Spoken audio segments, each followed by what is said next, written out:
Today on Match Me Badly Abroad, we find out Juan's kind of a prick. It seems like so this is Match Me Abroad, season 1, episode 2. Make Me a Match. They're singing the song from Fiddler on the Roof. Matchmaker, matchmaker, make me a match. And the matchmakers seem to be kind of jerks. So again, Nina seems nice. Which one's this? She's the one who is in Morocco with Senika and has... She seems like a fun person. She seems fine so far. I'm still a little annoyed she didn't give Senika more guidance. Oh, but and Nina is the matchmaker. Correct. Yeah. Senika's a... Don't like her either. You don't like her either? Why not? Nina? Yeah, why not? Because like you said, she's not giving her any advice and like how things are in Morocco and like, oh, just do whatever you want, dress however you want. Yeah. It's like, well, it's another culture. I'd like to know something. Well, the other weird thing is they just showed us the preview for the next episode. They were saying how you can't hold hands in public. And you can't Is that kiss. Morocco? I mean, unless they introduce another country, it's either Morocco, Czech, or Colombia. Okay, well, since we don't know, that's next week. I know, but that seems weird because I don't see that. That would be absolutely something I would need to know. Yeah, absolutely off the bat. Who do you want? Well, first of all, I'm going to say I've seen a lot of chatter. I kind of follow the chatter. Are people liking the show? Meh. No, nobody does. But a lot of people are like, why in the world would they go to these countries? Blah, blah, blah. Because it's the premise of the show. That's the name of the show. Because... I mean, I know Discovery. Is it Discovery? No. No. Well, it's Discovery. Discovery is the parent company of the network, TLC. Well, we know how they like to bait and switch, but... On TLC, it's yeah. still the name of the show. But, I mean, that's the whole thing is, like, I'm on a list for some of these casting companies who will write you and say, are you an adventuresome family who wants to live in a treetop? Apply now to be on Treetop Families. Are you a single woman with a great love of kazoos? Be on Match Me a Kazoo. Like, that's how the show goes. It's not like... I mean, I'll agree. It's dumb. No, I mean, I'll agree with you about these criticisms, which is what... But this is exactly why you go, why would they go on Project Runway to make things out of trash? Yeah, because the premise of the show. You want to be on the show, you get an email that says, have you not found love in America? Are you interested in trying, going abroad and trying your hand at a professional matchmaker in a foreign country? Submit your tape today, along with information about how gullible are you? How willing are you to make a fool of yourself in public in another country? Things like that. So, I mean, I know, as John said, we can only... We can only judge based on the editing, even though we know it's probably pretty deceptive. So, I have to share something I forgot about, which is I actually was with a matchmaker once. No. That's how you found me? No, that's not how I found you. I actually never went on a date with them. It was, so I was in my dermatologist's office. It was an aesthetic, a Medi-Spa. Back before Medi-Spas, like when that was like a new thing that no one had ever heard of, was a Medi-Spa. In Southern California. Yeah, and so they had a magazine, and in it they had a dating service called Only Tens. And it promised that they would set you up with only tens. Obviously that's for the women, not for the men. And so I was like, I wonder if I would make the cut. So I went in and they did the whole thing, and I put, because I wasn't actually, I knew what this was like a trophy wife surface, so I was extremely picky. I'm like, I'm very, very poor, I'm Christian, I'm very conservative, I won't have sex till I was married. So obviously they never matched me. But they took pictures. But one of the things that made this experience so worthwhile was they gave me a sheet of like a conduct sheet, and one of the things on there said, do not ask for things on the first date, like what things? Like boob jobs, vacations, houses, boats. And it said, yes, people have asked for these things. Our gentlemen, or whatever word they used, are very generous, and they would love to bestow these gifts on you, but not on the first date, and never when you ask. If you do, you'll immediately be removed. And I remember the gal that like set me up was about my age and had enormous boobs that did not appear to be fully God-given. Which is fine. That is not the point of this, other than I remember thinking, did she get them from a boyfriend? And she was dating someone within their matching service. And she's like, oh, they're so wonderful and all that. And of course, I got no phone calls. And until like a year and a half later, I got a phone call, and they're like, "Oh, if you're interested," and I was like, "Oh, I'm so sorry," because you were supposed to tell them if you were dating someone, and I said, "I'm actually dating someone. I'm sorry. I would have told you, but I assumed I hadn't made the cut." And she's like, "Oh no, you definitely made the cut. We're just very, we always want to make sure to do perfect matches." And then I met John, and I couldn't imagine anyone better. Although he did not have to pay a matchmaking service, something like, it was like $10,000 a month, and you were guaranteed a date. Like, if you wanted a date, they were going to find you a date. Well, if I'm paying $10,000 a month, I'm gonna have a flipping date. I know, right? So anyway, but I was so excited. I was probably like 28. I was so excited to make the cut. I was probably on the long end, long in the tooth for what they were really looking for. So anyway, I had to share that story. So my matchmaking did not work out so well. So we have 4 couples. Who do you want to start with? One of them. Let's start with Harold, because there's not much. She's really annoying me with this because I thought she was fine when they were in person. It's all the previews that they don't actually show us the video of. It's the interviews. That's pretty annoying. She seems nice to his face, Katerina. Yeah. She seems pretty nice to his face, and then she goes to terrible on all the private interviews. She's like, "He is a difficult man. I think he lies." And you're like, okay. Well, first of all, so I was looking, because she's like, "I think you're more like 5'6". I wish she had followed that up, because he appeared to be about 2 inches or maybe a little more taller than her, and she was wearing heels. And so I would like to know her justification. I've shrank a little. I'm sorry, you went from almost 6 foot to a sturdy 5'11". Yeah. And I am always a little over, but still. Our running, which is, to be clear, you could be 5'8", you could be 5'6". I wouldn't care. I love you. Yeah, you can't tell height anyway. That was going to be my joke. That's one of our sort of running jokes, is that I think I'm too much taller than I am. I'm about 5'6", but I'm convinced. I always go, "Oh, John, I'm so glad we're the same height." He's like a full 5-6 inches taller than me, but I do have to wear, because I have bad feet. I do have to wear shoes inside. So that makes me a little bit taller. And then I always think, like right now I think we're the same height, and we're like, I can see in the camera, you're clearly taller. And if I put my feet out, my knees are like 4, if I can't see it on camera, but like 4 or 5 inches shorter. So anyway, but yeah, she's very nice to him when she meets him. She seems very, and then immediately cuts to interview, and she's like, "He is a strange man who I don't know if I can get a date." And I'm like, then don't do it. Like, don't do it. Like, I feel like dating and looking for love is such a vulnerable thing. I know, I am not the person who should be watching this show, because I'm like, oh, everyone should be nicer to each other. Well, according to our reviews, no one's the person that's watching this show, so you're not alone in that. But she's just really asking. She's really asking like he is asking too much, and he seems super chill. Based on the next week's date where he's like, "Oh, she's a beautiful woman," he is not too picky. I mean, I'm just gonna say that. But all I said is she clearly doesn't like him and isn't equipped to match him. It seems that way. We'll see, huh? I mean, I've known a lot of people, and I remember my mom saying, it just takes one. Just takes one. It's not a numbers game. You don't have to date thousands of people to find. It just can be that as soon as you find the right person and you click and you figure it out, then it's all set and then you're taken care of. Well, based on some of the people I know in relationships, they should have gone on just one more. Anyway. Just tell me off camera. You've never said that before. Should we go to the next one, or should we say, I just don't feel like... What is there to say? He didn't go on a date. She picked him up at the airport. Called him short. Called him short and young. And said she was happy to see his braces. Braces? Yeah, she called braces the suspender. She's like, "Do you always wear these?" And he's like, "Well, my pant size keeps fluctuating." Not when he doesn't wear pants. Yeah. And she's like, "Well, you're young and short." And it's like, okay, then match him up with someone younger and shorter. Like, you're the matchmaker. See why she's the one who's got the 80% success rate. So who's next? Or maybe she's just the only one that's honest. Should we just do another one of the short ones? Okay, that seems a little... Nathalie from California. She's Sri Lankan. She went to UC Berkeley. She's going to Colombia to meet Juan.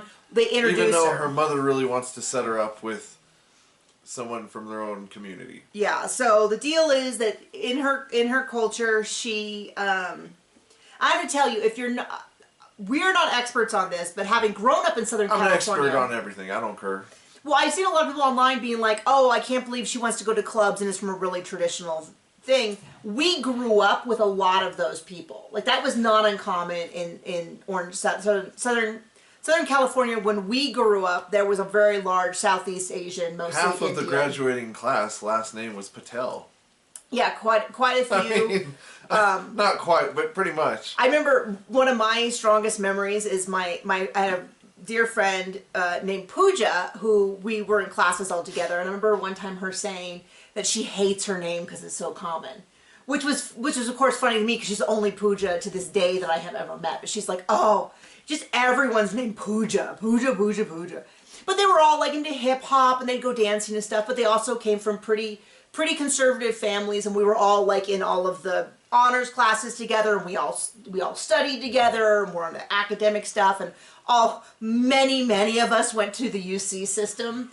That was pretty common. I went to UCLA. A lot of my friends went to different UCs. So it was, I mean, she's significantly younger than me, but like I grew up with this kind of gal. She's stunning. She's young. She's gonna go to Colombia. She doesn't want to have an arranged marriage. She's applying to law school is what it sounded like, but she wasn't in yet. I was only half paying attention. I know. He looks up, he goes, "Who's this?" Like, she's new. He's like, "How many people are on this show?" I'm like, "A lot. I think there's 7. I thought it was a commercial for some other dumb show I didn't want to watch. Well, you were wrong. It is this show. She did say, this is where I really feel like they just added this in because they're like, "Can you make any connection to going to Colombia?" And she's like, "Well, I guess I studied abroad and I met a bunch of Colombians and they were cool." And like, "That's perfect. Say that in the interview." Because, like, I feel like she should be one of the people going to Morocco. But no. Just because it's more conservative and stuff. But then Juan, once again, sweeps in super weird, I thought, where he was like, "I've never had a client like her, young and beautiful." But then he continues. Then he did say, who is from a really conservative background. But I did, for like an unusually long pause between young and beautiful, and I'm like, did he just call all of his clients old and ugly? I think he did, which is really odd because he does have Susan, so it's a little bit fits with like, what I think of him. But yeah, and then immediately he's like, we saw the preview, "I've got to get her out of her shell. I've got to get her to try new things." And I'm like, what? You're not supposed to be a therapist. You're supposed to be matching them up with people. Like, why? Well, if he was a therapist, he'd be a bad one. He would be a bad one. I got something in my eye and it hurts. Yeah, is it your finger? It is my finger.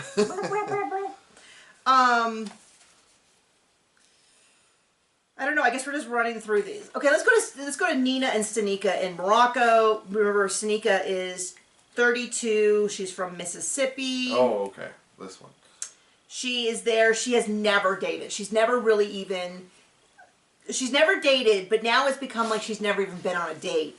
And so she's really nervous. She's been there less than a day. She arrives and she's going to go on this date. In a new country? In a new country. Well, first off, I see the guy who picks her up from the airport and I'm like, the show is done. Just introduce her to him. Because he definitely looked like it was very handsome, tall man. And you could see the way she stopped and looked, definitely her type. And I was like, dang, they really did an old bait and switch on her. I'm sure her first date is a lovely man. But we don't see it in this episode. We don't see it in this episode. We see her not on a date with Nina. With Nina. And she's like, "Well, can I see a picture?" And she's like, "No, I don't show pictures." Whatever. I think relying too much on looks is a very, very dangerous way to go. They're in Marrakesh, which reminded me that when I grew up, a girl down the street was named Marrakesh. We lived down the street from a very large family that had adopted something like 12 or 13 kids. And were they Mormon? No, they weren't. They were not Mormon. They were both psychiatrists or psychologists. I don't remember. The parents were much older and very seldom home. And so I remember they were always there was a little bit of like a wild child situation down there.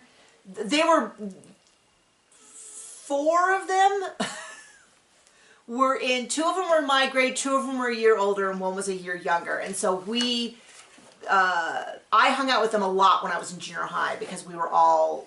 They would like. They had a lady. I don't know what you would call her. A maid. Not really. A servant. Not really. A butler. An in-house home care worker. Okay. I don't know. She wasn't in home, but she would pick them up in this big 12-passenger van, and I would ride home with them a lot because it was a couple of mile walk home, and I don't in my mind I go to and my it was parents. uphill both ways. Well, it was uphill definitely one way. That was going home. You knew that. It was literally like I lived on the top of this hill, and then they lived down the street from me, and then it was literally this death hill all the way. Like I couldn't ride a bicycle down it because it was too steep, and then the school was kind of at the bottom, and my dad would drop me off in the morning, and make me run across the street, run across Acacia, but I would go home with them a lot. But yeah, anyway, the point was all the kids were named after cities all over the world, and so one of them was Marrakesh. There was a Toledo. There was Nataro, there was Tesla, Avanas, Aspen. No, there was a Chelsea, but which is a city in England, but it's also a pretty well named. Is a more. There was one her name was Sunny, but she was named for Sunny. Anyway, boring story. But when I hear Marrakesh, I go, oh, I knew a girl named Marrakesh. She was a couple years younger. So they're in Marrakesh. He picks her up from the airport. She's like, hubba, hubba. And then she's talking about how scary the roads are. And all I'm thinking is, buckle up, buckle up, buckle up. You want to be buckled up if the roads are scary, put your buckle on. Like, that's all I'm thinking. Kind of reminded me of India, where there was like 4 lanes of traffic on each side, but actually like 7 to 8 lanes of traffic going all which ways, whenever. Nobody drove with their headlights on at night because, I don't know why. It's a cultural thing. Didn't they say that they wanted to save them in case they needed them? Wasn't that something you said? That's basically what I got from that, yeah. And there was people be on a motorbike, it'd be like driver, passenger, other passenger holding a baby going backwards. Like, man, But you also said they didn't drive at full speed. They did? Some of them did, and when there's a huge truck with a bunch of crap on the back with no lights and no brake lights and it stopped, you hope people are reasonably good swervers. Because it was terrifying. And I worked the night shift, so it was all at night. John, it was right after we got married. He went to India for 2 weeks. Longer than I wanted, I don't know, yeah. They wanted me there for 6, and I was like, no. We'll do it but you said, I'll do it in 2, and they did. I did it in 8 days I had them trained, and I went by myself. And they were great. The people there, wonderful. And they were doing like outsourced work for America, so they all worked at night. So when I got up in the morning, you would be getting up, but it would be dinner there. Yeah. But they had you in a hotel that had no restaurant. Super nice hotel. But the nice restaurant in that hotel was closed for renovations the whole time I was there. And they had a bunch of bomb scares recently. Yeah, so every time I came in, they checked my laptop for bombs. They checked the car that I was driven in on for bombs before I would actually get into the hotel. Was it Mozambique? No, it was Bangalore. Bangalore. I just remember that word. I don't know if that's even India. But, yeah, Bangalore. So there you go. That was John's last time. Oh, no, it wasn't your last time out of the country because we went to Honduras for a wedding. Right. After that, but I think that was the last time out of the country for both of us. Yeah, we need a vacation. We do need a vacation. I mean, we don't even need to leave the country. The last vacation we had was we spent 30 hours away from the house. We went down to Santa Fe. Yeah. And before that, we spent 2 weeks on a road trip. We used to do a road trip every spring, but then after we had our son, it got a little more difficult. It got more difficult, and then we have not had the finances or the support to go on long vacations because while Linda would definitely take care of our dogs, dragging the hay to the horses and hauling water would be a little more challenging for her. Little beyond her pay grade. So, but maybe this summer we'll go away for like up to Silverton or A or something. We'll really get around. Yeah, it's about an hour from our house. It's not even that far. Anyway, sorry. So she's in another country.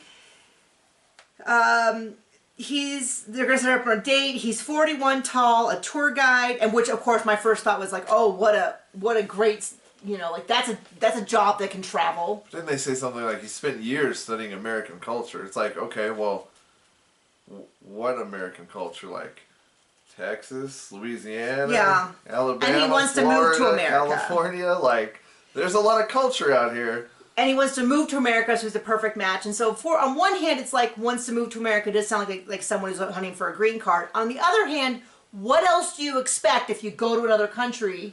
What else is this show about? Like this show, like it's kind of a little bit like saying, I'm really looking for a stay-at-home wife who will raise the kids. And then you meet someone and you're like, she doesn't even want a job. She just wants to have babies and stay at home. You're like, yeah, I know. That's what you asked for on the menu. This is the pre 90-day fiancé abroad. Yeah, I mean, that's where they're probably hoping it's a feeder show. We met on Match Me Abroad, and now we're going to try to bring him back to the U.S. And he wants to come to the part of the U.S. that's like Hollywood, L.A., New York. And I'm bringing him to the part that is referred to kindly as the butthole of South Dakota. Or something like that. L.A. L.A. Yeah, we've had enough city for us. I mean, some people are city folk, and we are not that. I'm not a traffic person. If I could live in LA and not have traffic, and I could just have gotten in my car and just driven wherever I wanted, and then there was parking when I arrived, I would still be there. So if LA was, Wyoming, she'd be fine. It was not LA. Was not, yeah, if LA was not LA, we would have been fine. Would have showed up at Groundlings and they'd be like, half the parking lot is open. There was no parking lot. Where did we park? There was a paid parking lot, wasn't there? I don't even know, there was a paid parking lot around there. Who knows if the people running it owned it or anything. Yeah, right. Maybe they just showed up and people give them their keys and... Anyway. Yeah. So there's that. So yeah, you change everything but LA, I'd be all down for it. So they meet, so this is, we don't actually see the date. We barely even see the guy's face. We see it mostly, I don't think we even see it until the previews. Or no, we saw it this episode. I don't know, I didn't see it. But Nina is sitting with Senika and she keeps saying, you look nervous, you look nervous, you look nervous. I'm like, okay, yes, she does seem a little nervous. I don't know that this is helping. You know what helps? Not that. So then she's like, Nina, you have to go on this date with me. Which, one, would be unusual if they didn't have a whole camera crew following them. In which case, it's like, bring Nina, bring the guy's mom. Also, it's another country who Nina has told her none of the etiquette, which I'm sure some things differ. Yeah, I mean, when we go to England, they have different etiquette. Maybe, I don't know. But like Japan, like I watch videos all the time. What are they going to do, steal your national treasures? Put them in the museum. Sorry, that was just a little British colonization joke. So she's like, I didn't think Senika looked that nervous, but I'll tell you what, the constant you seem nervous would have made me nervous. So she goes up, what's funny is the outfit she wore on the date, I'm sorry, Senika, don't watch this if you are around. None of the people on the show should be watching these recaps. Every single time they show her in like 10 adorable outfits, and then the actual outfit she wore on the date was a little odd because to me I couldn't see that they were short, so I kept thinking she had no pants on. Well, that's certainly an outfit, but it is a walking tour, so she does need, I am all about, my cute dress-up shoes are usually Converse with my special insoles in them because I have to wear my special insoles everywhere because I have terrible feet and I will be hobbling if I don't have like my special insoles, my special shoes, which is a shame because I have some adorable boots and I can wear them for like an hour on a date if you drop me off at the curb and pick me up at the curb. And then carry me inside like a little doll and then put me down. So if we go to Disneyland, we'll just get you a wheelchair. I mean, I'm kind of getting to that point. It's actually getting pretty bad. Disneyland's pretty big. Okay. But I probably should go see a doctor about that to see if there's something I can do. We'll see. We'll see. Just put me out and back and shoot me like you do the horses. So anyway, he seems nice. We know nothing about him because they cut the date right there. We don't see anything more. Okay, that leaves us with one couple, which was the absolute cringe fest, so uncomfortable to watch, and that is Susan and Juan, and she goes on a date. So Juan is the matchmaker, Susan is the singles.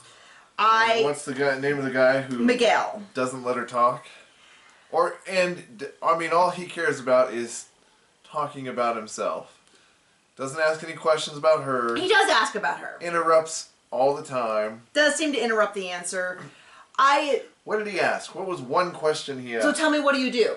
Right off the bat. One of the things that editing did was every time he interrupted her, they did an edit, which made it hard to tell if it was actually interrupting or if it was like amplified for the edit. Well, if we know anything, TLC does not deceptively edit anything.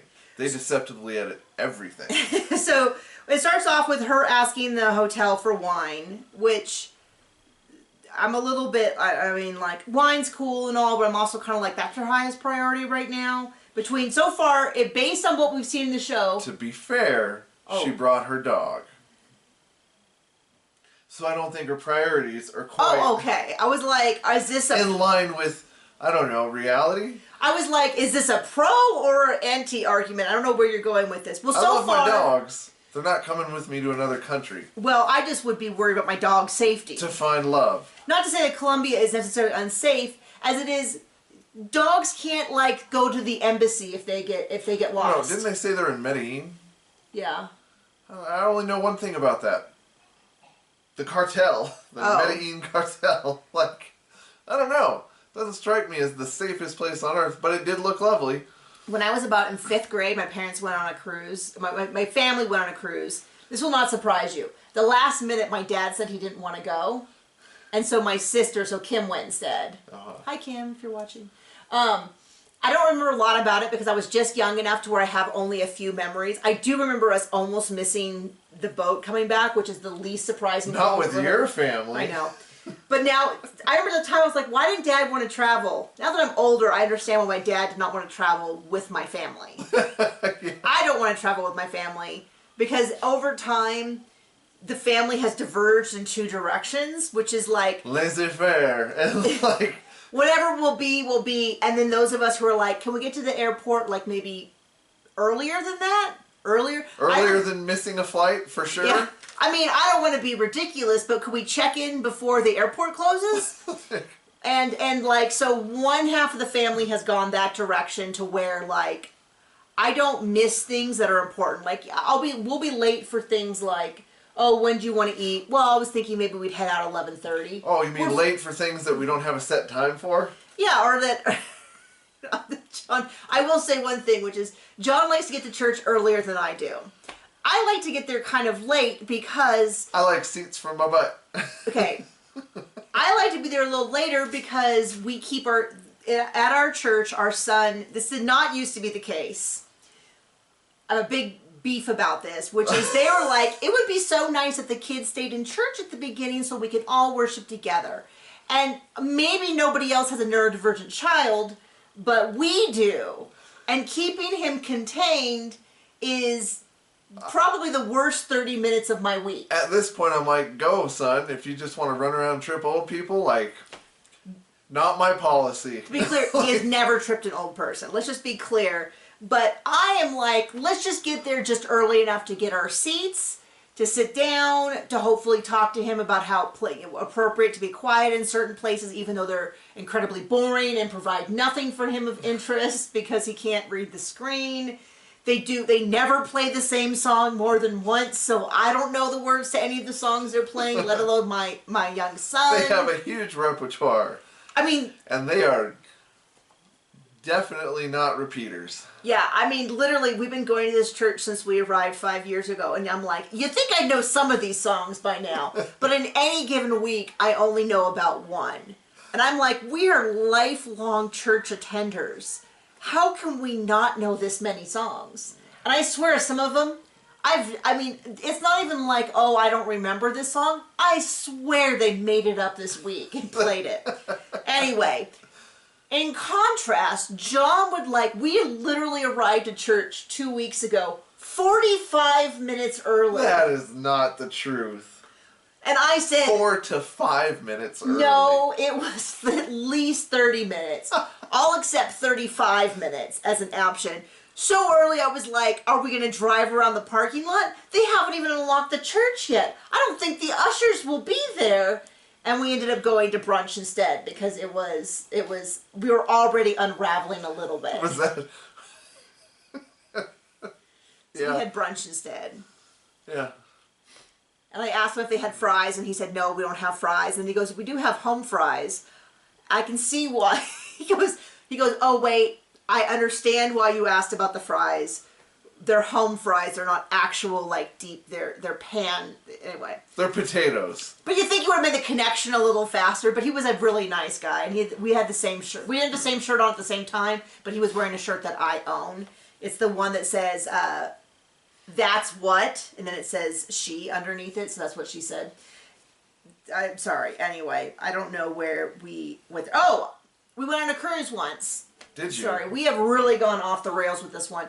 And we stopped in Colombia. We stopped in Cartagena, Colombia. My mother bought several Yadros, and I bought a $20 emerald, which has probably been stolen from me. I haven't seen it in years, but it was a tiny little thing, and it was in a little bag, a little baggie, and it said Cartagena, Colombia on it. And those are my memories of Colombia. Okay. Seems And nice. and I think that's the time we almost missed. I was really young, and I had no, and I still remember that we almost missed the boat, and I think one sister was trying to convince her to go back, and the other was like, who cares? So anyway.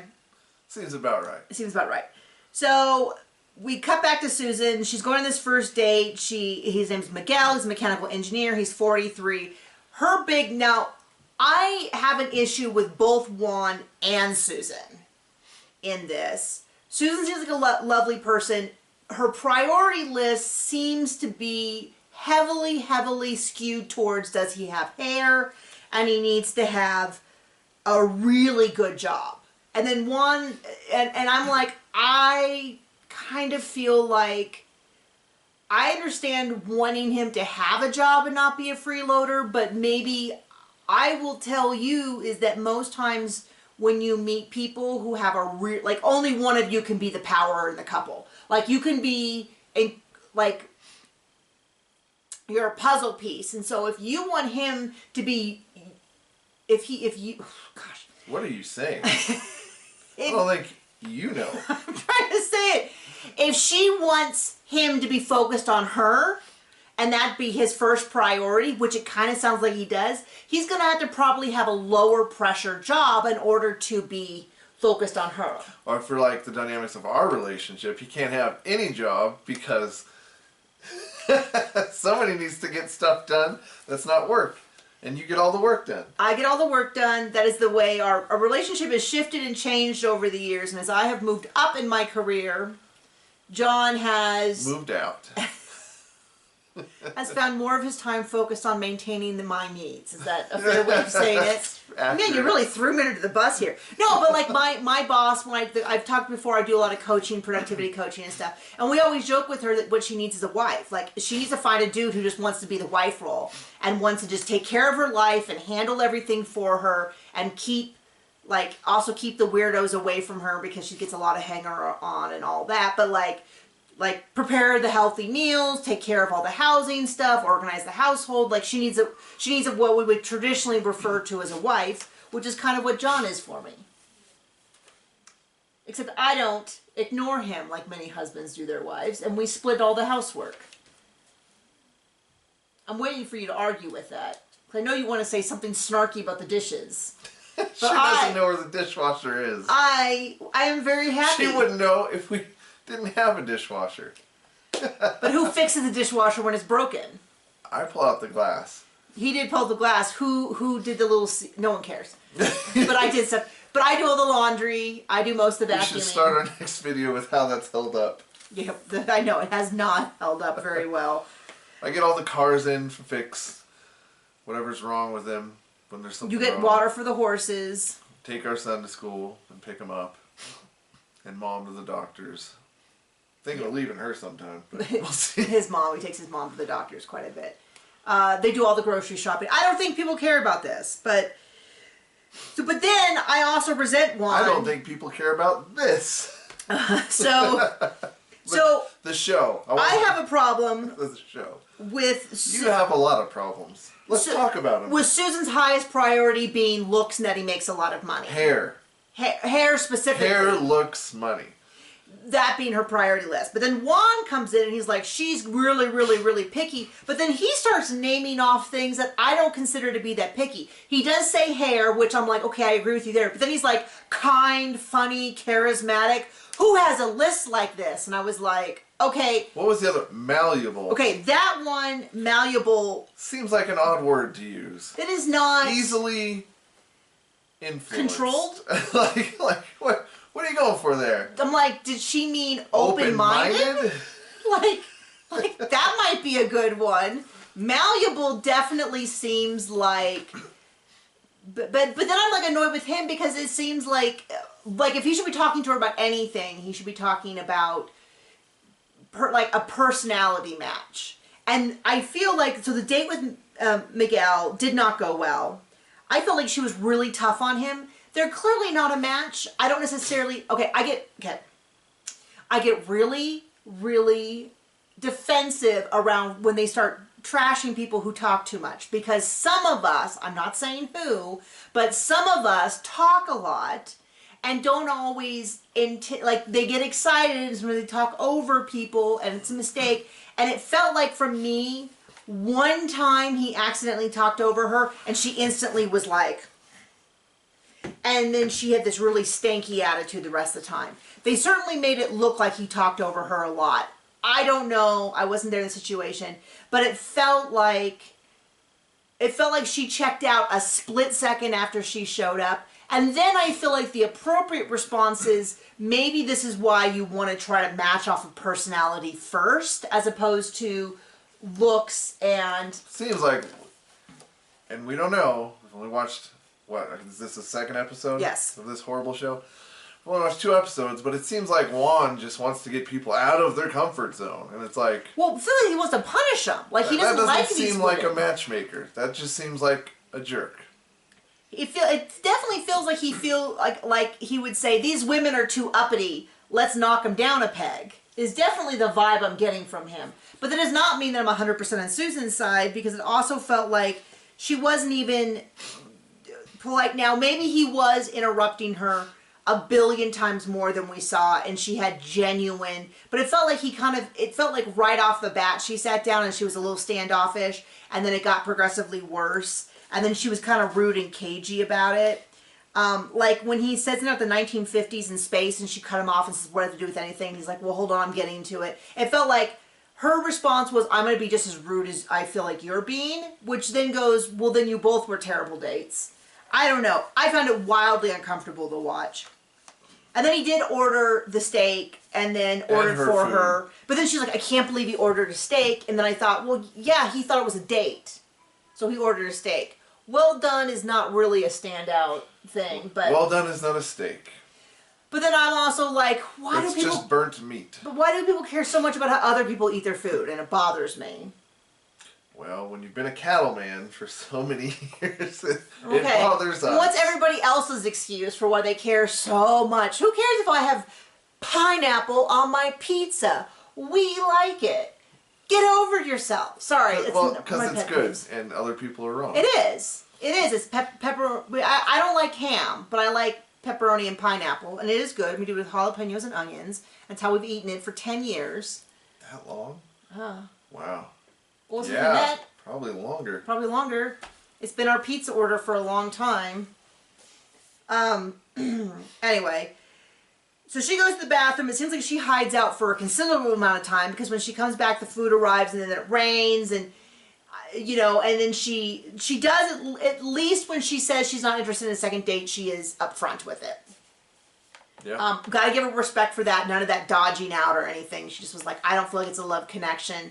I'm kind of surprised that he thought it was a love connection, but that might be a cultural thing where, like, people talking over each other and her kind of stinky face. Might be another thing good to know before, you're in that situation. Yeah. If that's the case. I mean, it also could be that he's an engineer. I was an engineer. I trained as an engineer. Not always the people that are most excited and interested in social cues. I mean, that includes me. I was outstanding for the engineering department, but that was just because it's been drilled into me as a female. So, not a great start, but it kind of almost feels like, it almost felt like when Juan talked about it, that he was a little bit like, I'm going to show her, which doesn't seem, once again, like the attitude of a matchmaker. Or a person you want to be around. Yeah, I don't know. I think a lot of people watch these kind of shows because they're like train wrecks, and you want to see that. But this is like a 5-mile-an-hour train wreck. Yeah, at least go a little faster. If you're gonna train wreck, you could just get out of the way, or just, I don't know, let it hit you and move you a little bit. But it's not really gonna hurt or be anything that drastic to see. Yeah, I feel like they need to condense this show. Let's get there a little faster. If we're gonna have a train wreck, let's have a train wreck. Let's really run some people over. It does seem like it does seem to me that this show is less about dating and more about the conflict between the matchmaker and the person. So we're gonna see. So far. So I guess I did not think we were going to take this long, but we did. So there you go. Okay, we will see you. I guess we'll see you tomorrow if you want to join us for something else. Whatever show it is we do on Tuesdays. Okay, bye.